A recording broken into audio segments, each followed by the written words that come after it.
fellas, it's Jaffe. We're coming up on a year. Well, we're getting there. December 30th will be the day that Kelly Flock passed away. Kelly was one of the mentors for me in video games. I don't know if he would think of himself that way.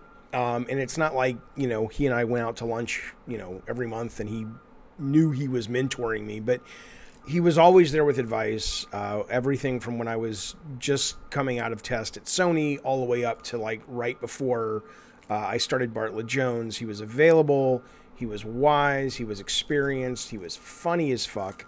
His sense of humor was, and his wit, and he was, I think I took, because I loved it so much, his kind of barbed humor. I just thought it was brilliant and funny and fast and quick, and I enjoyed him as a human so very much, and there's no doubt he's one of those people that when the phrase "the world is a lesser place without him," I think that phrase certainly applies to Kelly.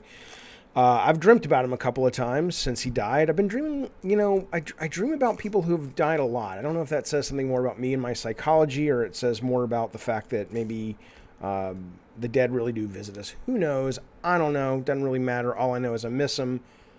Good dude. Great dude. Funny as fuck dude.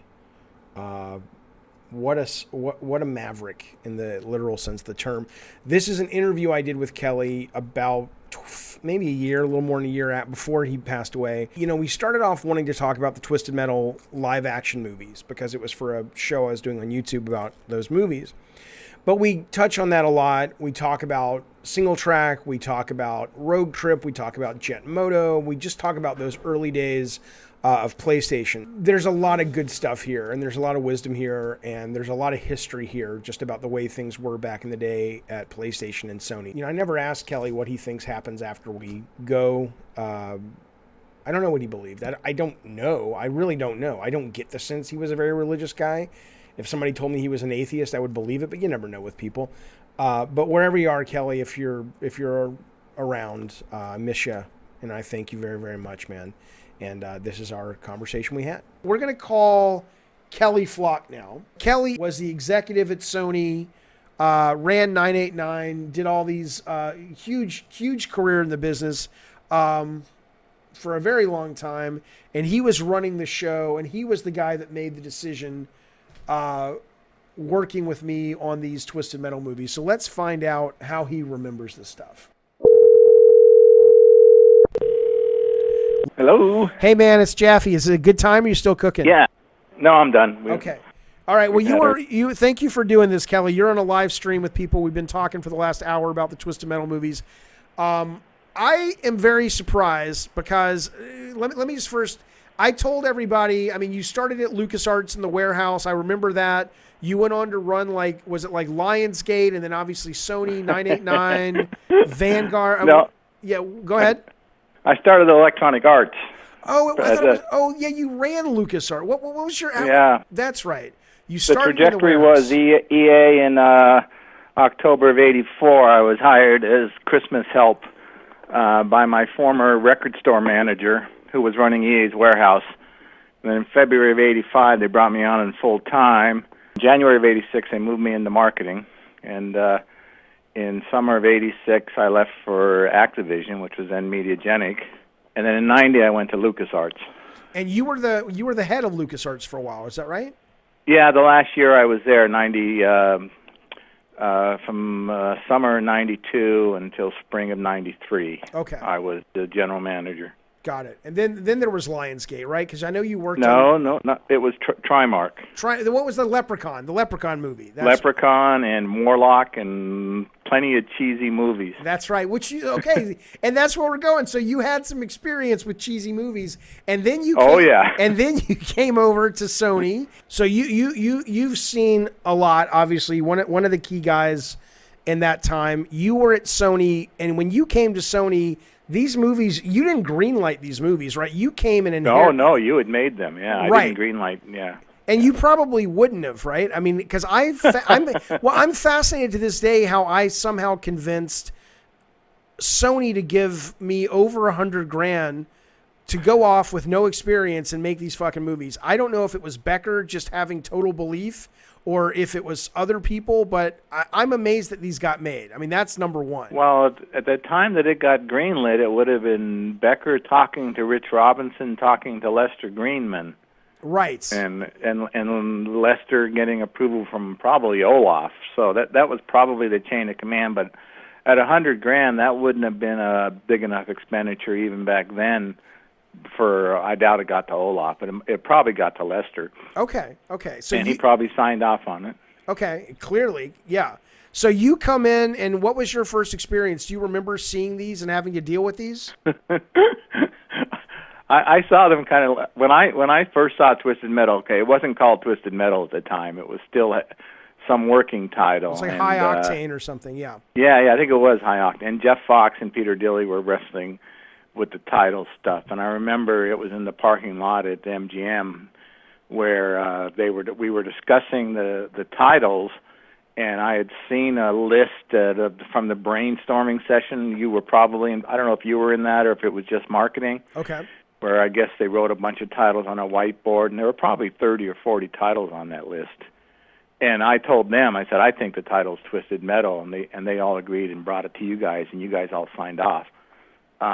So I don't know who came up with the name, actually, but I thought it was a pretty cool name. It was Andy somebody. He was some executive that came in towards the end. He wasn't there for that long, but okay. Oh, yeah. Andy, he used to color his beard, I remember.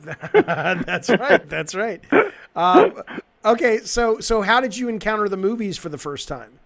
I think as we were getting near the end, the movies weren't finished yet, and I think they were looking for some money for post-production, or they were showing them the marketing. They hadn't been integrated into the game yet, and the game had come along. Obviously, was getting a tremendous response within the company and within the focus groups, and they showed me this movies you guys had filmed for the different endings for the different characters, and they seem so out of character with the theme of the game and the look of the game, to go from this beautiful computer graphics to these really kind of cheesy 8mm movies with this horrible acting and terrible dialogue and all this campiness in it, and the fact that it had these. I guess he did versions with the logos and without, because it had. I always remember the 7-Eleven cup because I think it was Tobin who said the idea was to pitch it to 7-Eleven and get merchandising into the Twisted Metal game. 7-Eleven. Yeah, they wrote me a letter. I wrote them and I said, "Hey, can we put Twisted Metal in the game?" And they said, "Sure." So the team modeled 7-Elevens and put them in the game, and we thought we were done. And suddenly marketing comes back and says, yeah, you can't use those 7-Elevens. Legal won't sign off on it. I'm like, but I got this letter, and I thought that's all we needed. But there was the 7-Eleven cup, and we thought we were going to get fucking Slurpee cups. Hey, it was the fucking Wild West. I don't know how we got away with shit. Nobody was checking anybody. We were just making shit. No, I know. Yeah. Okay, so you watch the movies. You're like, these don't fit. And then what was it? You just decided to step, because the story I always was told, and maybe Becker was my boss, if you're watching this, knowing who we're talking about, was that the guys in Utah were offended by the TNA and all of that stuff, and it went against some of the Mormon religion, and so we have to cut them because it's going to piss off the studio, and we run the risk of them not finishing the game. But that might have been true. I doubt that Scott was in that camp, but there were probably some people inside Single Track working on the project that were pious enough to have been offended. But excuse me, that never got to me. Regardless of how Single Track felt about him, I was pretty determined that those were not going into the shipping title. Right. So it really, it now comes down to you just not liking him. Do you remember we did the focus test? We had marketing do a focus test. And I think that was done before I made that call. Yeah. Because I think, as I recall, I just cut it off altogether. Said, don't spend any more time or money on these things. Yeah. They're not going in the game, and you guys can do whatever you want with them later. and take out the 7-Eleven, and there were some other trademarks in there too. I think there absolutely were. Yeah. I mean, they kind of ended up taking on kind of a cult life of their own, and so it kind of worked out in a weird way. But okay, my last question is, why? Okay, so go ahead. Well, the other thing was when I got to Sony ImageSoft, there was clear that there were a lot of people that had come to any part of Sony with the hopes of somehow weaseling their way into the film side.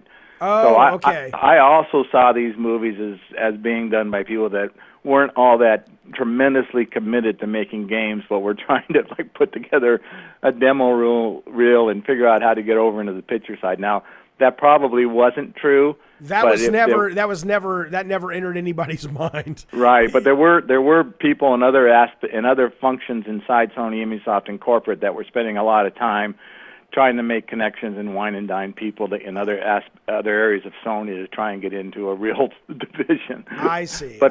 So I looked at it and go, oh shit, we got more movie wannabes here, and we got to nip this in the bud. We're a games company. Gotcha. Okay, so why? The only question I have now that I know who to blame, yeah, that's right, is the Warhawk movies though somehow made it in. Right? Remember there were Warhawk movies, and those. Yeah. Why did those get? You're like, dude, this is 20 fucking years ago, motherfucker. I'm not relitigating this shit. I thought I was out, but now I'm like, oh shit, you're telling me the Warhawk movies were good enough to go in, but the Twisted Metal movies, I guess they were. Do you remember? You remember those movies? I don't really. Now that you mention them, I have a vague recollection of them, but. I think the simple answer is we probably didn't see Warhawk as critical of a title as Twisted Metal in terms of being something that could have turned into a franchise, and the fact that Warhawk was a little bit more of it wasn't really a simulator, but to be honest, it might have been a compromise between me and Alan in product development, saying, okay, kill Twisted Metal, but you can have the Warhawk one. All right, let me ask you one more thing, because I tell this story a lot, and I want to make sure now that I have you on the phone, I'm remembering it correctly. Jumping ahead, Jet Moto, as I remember, you were the guy who fucking saved Jet Moto, right? Because the way I tell the story is people in the studio loved the game, but it came out, marketing didn't believe in it, and you got pissed and said, look, give this fucking game a commercial because you're fucking morons. You don't see what I see. And when they gave it a commercial, the thing went on to be a million seller. Is that what happened? That's kind of how I remember it. That's pretty close. We were operating under a really tight budget, so we could spend a lot of time talking about the whole ImageSoft relationship to Sony Computer Entertainment America and to SCEI and Kutaragi and budgeting. I mean, we were pretty much on our own, even though we were part of this multi-billion-dollar corporation. We weren't getting much support from anybody. So we had to figure out how to do things, and there wasn't a lot of money. So to put money behind Jet Moto would have been a decision we would have had to make without any support of the hardware company. And, yeah, it was a title that I absolutely loved. I can't remember now if Wipeout had come out yet from Psygnosis, or I don't remember. It was. They were pretty close, if not. We might have been. No, Wipeout was near a launch title, wasn't it? It was one of the early titles. It was earlier. Yeah, that's right. It felt like a launch title. Yeah.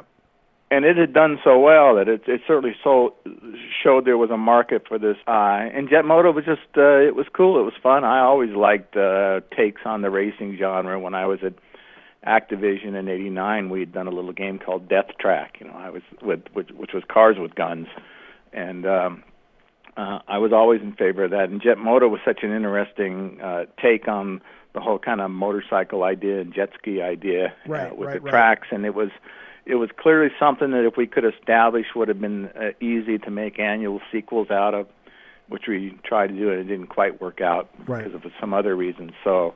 But yeah, I'm not sure who in marketing was an advocate on that one, but it was definitely a title that I wanted to see promoted. And Gotcha. We didn't have a lot of original IPs at the time to try and promote and get out there. Yeah, I remember that. That's true. That's true. All right, well, you should write a book, Kelly. You got a hell of a lot of good stories. You really fucking should. I'm not even joking with you. But listen, thank you so much for doing this and sharing your recollection. I'm glad, even though I don't like hearing the truth, I'm glad to get the truth. I'm glad to finally understand what happened. So thank you for that. Oh, yeah, anytime. And if you want to hear about the whole single track and GTI negotiations and how we ended up, you did 1 and 2, right, at Twisted Metal? I did 1 and 2, and then everybody always comes at me about 3 and 4 saying they're shitty. And what I always say to these guys is I say, yeah, I don't look at those games as true Twisted Metal games, but these teams made these fucking games in 8 months. And they made millions of dollars for the company. And even though I do not think they captured Twisted Metal as the brand, you can't really fault the teams. They came together have never made these games before, and Single Track didn't want to do them. And what are you going to do? Not make a new Twisted Metal? Single Track wanted to do them. Single Track and GTI. Single Track basically told me, the management at Single Track goes, you should sell us the Twisted Metal name because you guys can never make another one without us. And we're going to GDI, and we're going to make a Twisted Metal-like game using that code, and we're going to kill your franchise. They said that to you? Yeah. Who said? Oh, yeah. And my attitude was like, yeah. Oh, my attitude was, fuck you guys. We own Twisted Metal.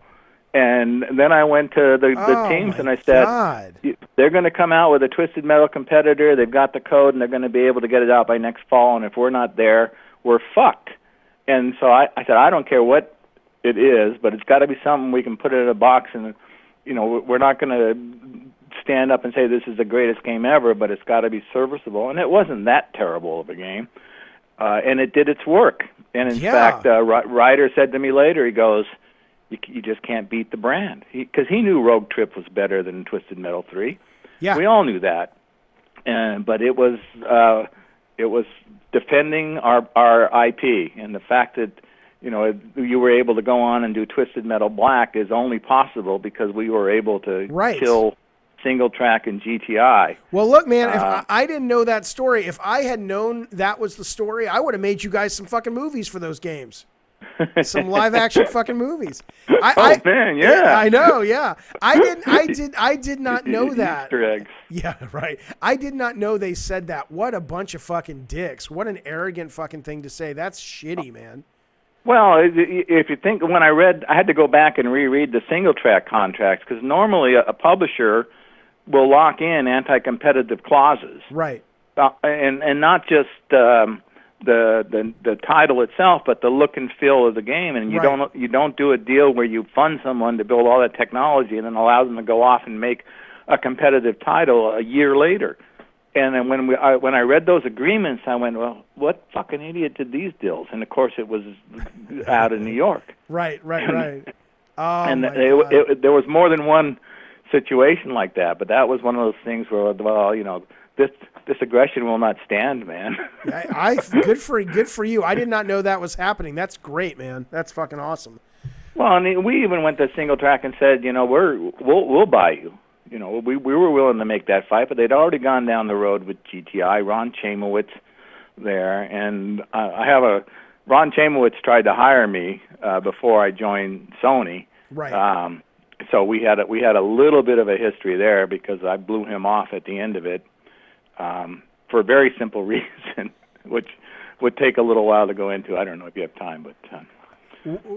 I just remember there was a sense, and this is not a negative thing. I always got along with the management at Single Track, but there was a sense that I applaud anybody that has ambition. I have ambition, but there's a point where it starts to look like delusions of grandeur, and the idea that we're going to be the next Disney.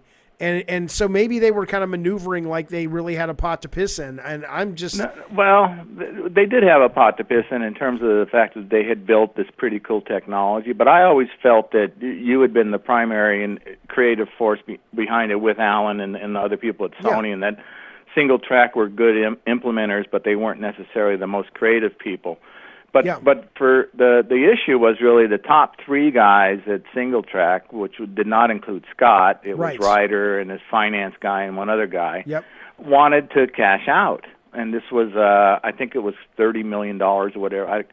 Don't quote me on that. Whatever GTI offered them, it was enough for those guys to get the big dollar signs, and they had sweated it at Evans and Sutherland, and they had worked their asses off under these extreme deadlines with Sony, and they were running at a break-even pace, and all of a sudden here's their big payday, and here's their huge upside, and if they can make a product as successful as Twisted Metal with GTI, as their upside is huge. Right.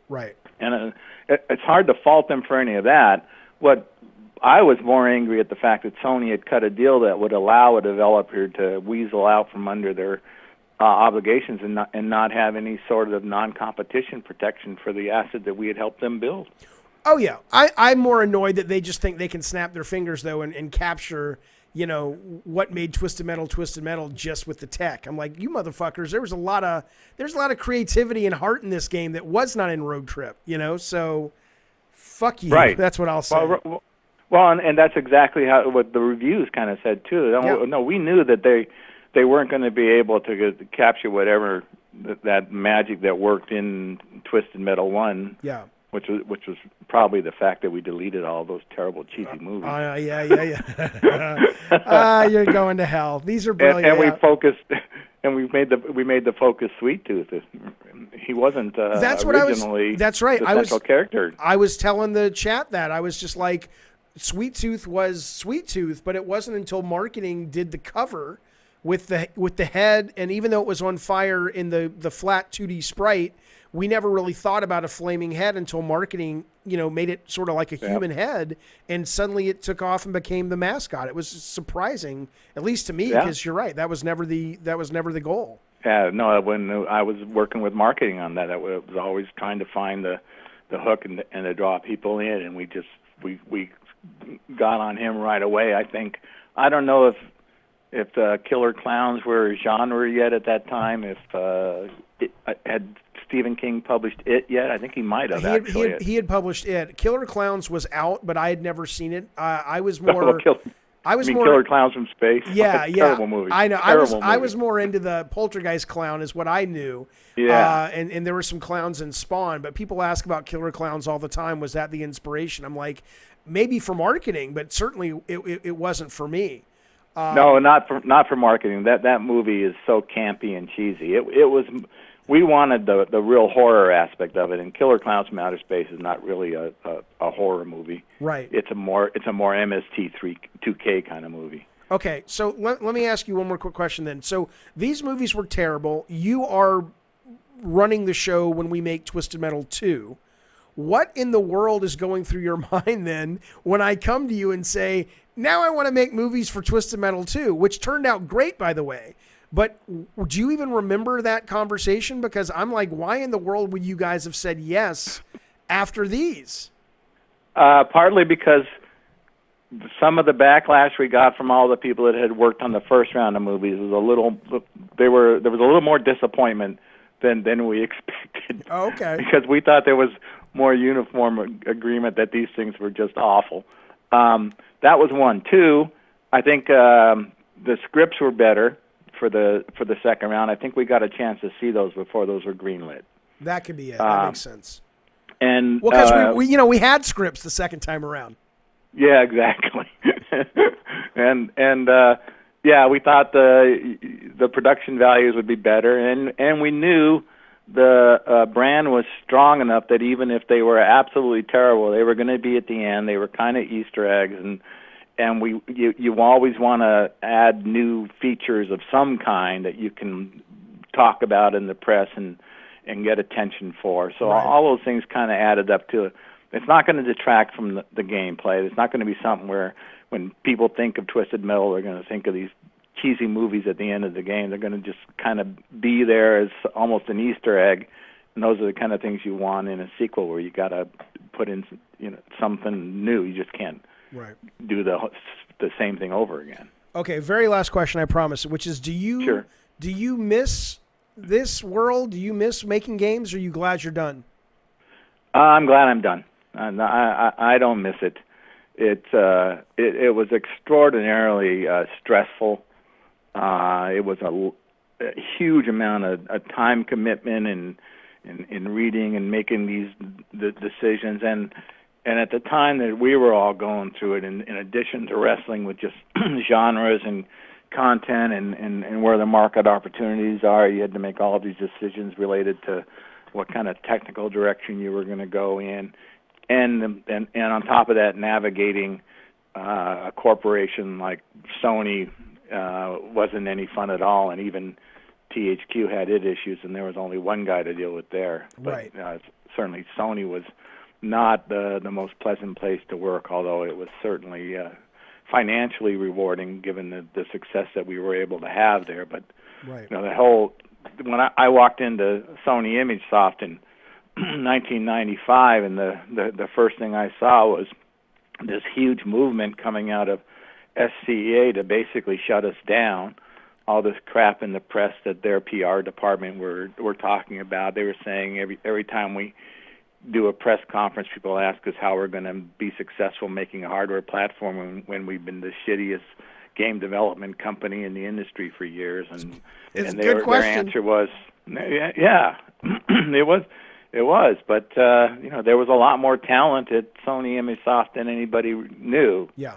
Except me and Alan and a few others that saw a way forward, especially given how weak we knew Sony Computer Entertainment America's internal development was.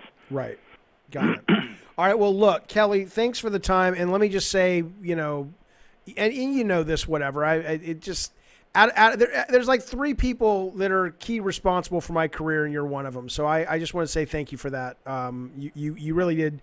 You and Alan and one other person really did give me a career, and I appreciate it, man. So thank you so much. Oh, you're welcome. Save it for the eulogy. Oh, shut the fuck up, dude. Shut the fuck up. Well, I go in next month for my transplant, so we'll see how things go. Yeah, but you said it sounded pretty positive. You're doing this. I'm pretty positive about it. Good. I am. Good. There is a slight chance, but it's small, and I'm not too worried about it. Good. That's why I can make jokes about it. That's good. I'm glad to hear it. Be well, Kelly. Thank you so much, man. You're welcome, Dave. Good luck. Thanks, man. Talk to you soon. Bye. Kelly fucking Flock, you guys. Motherfucking legend, Kelly Flock. So who the fuck knew? Who knew? Kelly knew. I didn't fucking know. I absolutely had no fucking clue that the reason those movies were cut was simply that he thought they were shit. But now we know. At least we know. At least I can stop spewing the wrong story, which I thought, it was the story that was told to me, which these movies were cut because Sony, because Utah, the religious folks basically said, yeah, that's not appropriate. That's not okay. That was the great Kelly Flock. That was our interview from a little over a year ago. I appreciate you listening. I hope you got some insight out of that regarding the old early days of PlayStation and Sony ImageSoft. It's always good to hear his voice, his laugh, and whatnot. So that's that. I hope you're well. It is, what is it? It feels like Sunday. It's Monday, man, August 2nd, as I record this. So I will see you guys hopefully soon on a live stream or a podcast. Be safe. And as always, seriously, man, it is important. It is rough out there in the world. So never, ever fucking forget, man. Oh, that's strange. It tastes like...